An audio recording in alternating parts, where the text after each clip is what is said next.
Okay, good evening guys. So ito naman laptop na to, marami tayong ginawa dito. Bukod sa power board, inayos natin kasi ayaw mag-power, ay pinalitan na rin natin yung keyboard.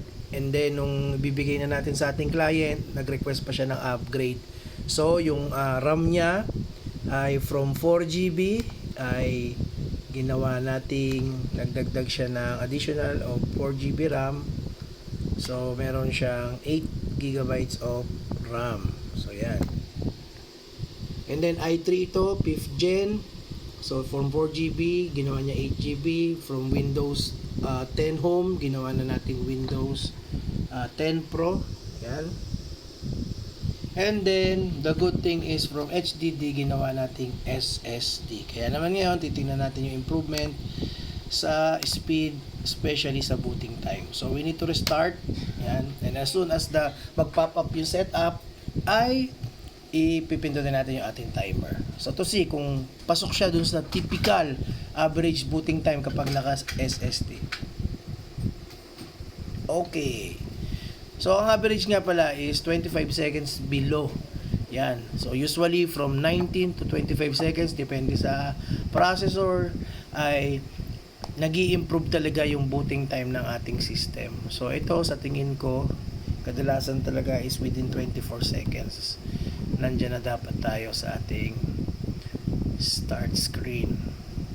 Ayun, so 24 point something, no, or 25 seconds booting time. So ayan, ganyan kabilis. Matutuwa nito si client. Tutusin, hindi na nga ito napapakinabangan ng kanyang anak. Pero ayan, ngayon, napakaganda, napakabilis. At makikita din natin yung kanyang drive. So ayan, click natin yung properties. And check natin. So yung dati niyang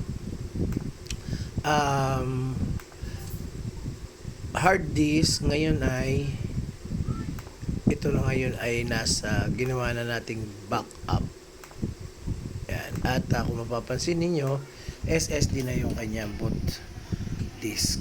Yan. SSD and then hard disk drive. Magiging backup file niya na ito. From Windows Home, Windows 10 Pro na itong ating laptop na ito. So tingnan natin, system information. Ayan, working 100% ang keyboard guys. So ayan siya, Intel Core i3, then Windows 10 Pro na siya.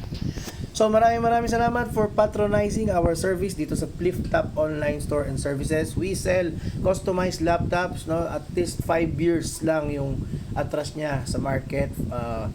And then mababang presyo, affordable sa ating mga bulsa. At yun, we serve or we provide technical services guys sa mga upgrades at mga hardware replacement. So maraming salamat. Kindly share and inform others para sa service na ito. Thank you.